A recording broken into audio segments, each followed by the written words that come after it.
pag-ibig ay madalas ituring na liwanag. Pero ano ang mangyayari kung ang liwanag na ito ang mismo magdadala sa iyo sa kailaliman ng dilim?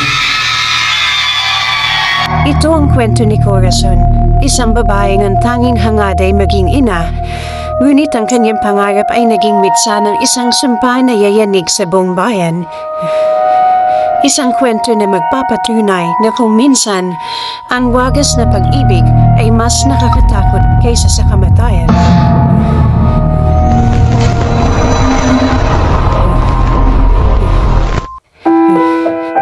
Si Corazon at Danny ay 5 taon nang nagsasama. Sila ang huwaga ng saya sa kanilang nahiyon, ngunit may isang bagay na hindi maibigay ng tadhana, ang isang anak.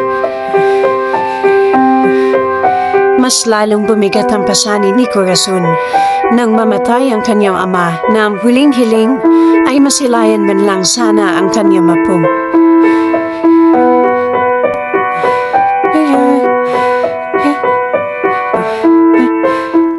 Sa tindi ng pangungulila at desperasyon, lumapit ang mag-asawa sa isang manghihilot na may madilim na reputasyon. Hindi hilot ang gamit nito, kundi spiritual. Magsakripisyo ka sa harap ng rebultong ito sa loob ng 10 araw, utos na manghihilot kay Corazon. Dalhin mo ito sa pinakatahimik na lugar sa gubat. Mag-isa ka lang.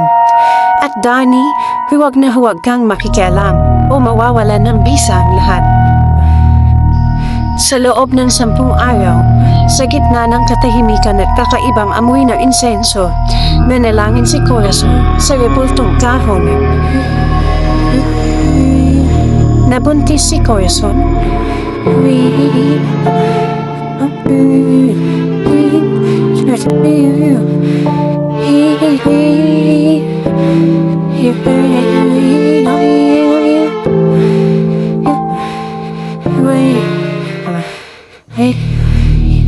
Dumating ang araw ng kapanganakan, puno ng kaba at tuwa ang bahay ni na Danny. Pero sa halip na iyak, isang nakakabinging katahimikan ang sumalubong sa kanila. Ang munting pangarap ay naging kasing lamig na ng gabi. Doon nagsimula ang bangungot. Bakit? Bakit mo ako pinaasa? Simula noon hindi na lumalabas ng bahay si Corazon, tila nawala ito sa katinuan. Sa gitna ng kadiliman, dala-dala ang kanyang nawalang pangarap. Naglakad si Corazon patungo sa masukal na kagubatan upang harapin ang kanyang tadhana. Ano ba ang kasalanan ko sa'yo?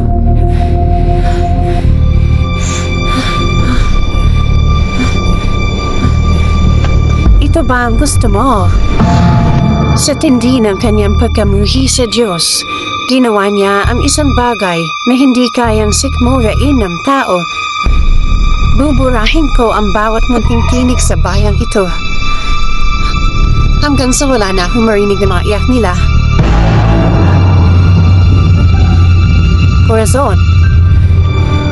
Corazon. Hinanap ni Danny si Corazon. Pumasok siya sa madilim na kagubatan para hanapin ang kanyang nawawalang asawa, ngunit bigo siyang mahanap ito. Nagsimula ang paghahasik ng lagim ni Corazon. Dahan-dahang naglaho ang bawat munting pangarap sa kanilang lugar.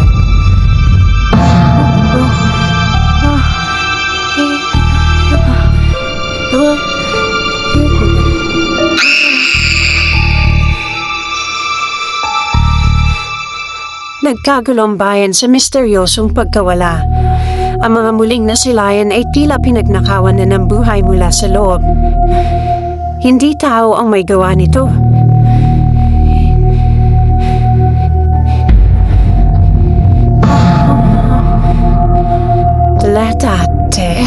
Corazon? Nakita ni Cano si Corazon sa loob ng kanilang bahay. Celso, si Corazon. Nakita ko siya. Siya ang gumawa nito sa mga bata. Base sa salaysay ni Cano, medyo nagalit naman si Celso sa mga narinig niya. Ngunit gabi-gabi ay hindi sila matahimik, kaya naisipan nila na bumuo ng grupo upang ihanting si Corazon. Sa gitna ng masuhal na gubat, nag-cross ang landas ng mag-asawa. Corazon, ano ang nangyari sa iyo? Dani, patawarin mo ako, ngunit huli na ang lahat para iligtas ako. Mahal na mahal kita, Corazon. Ang tagal kitang hinanap.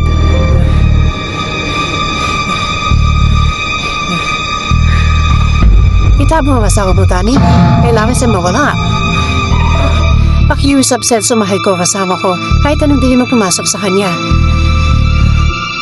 Luhan siyang tumingin sa kanyang matalik na kaibigan. Nakita ni Celso ang tindi ng sakripisyo ni Dani. Isang lamat ng awa ang pumasok sa kanyang puso. Umalis na kayo. Papating nga ang iba nating kasamahan. Sinundan ni Dani si Corazon. Simula noon, hindi na sila muling nakita. Marahil, mas payapa na silang nagmamahalan sa lugar na walang nanghuhusga. Pero sa tuwing may kaluskos sa gabi at umaalulong ang mga aso, alam ng mga tao, andyan lang sila sa malapit.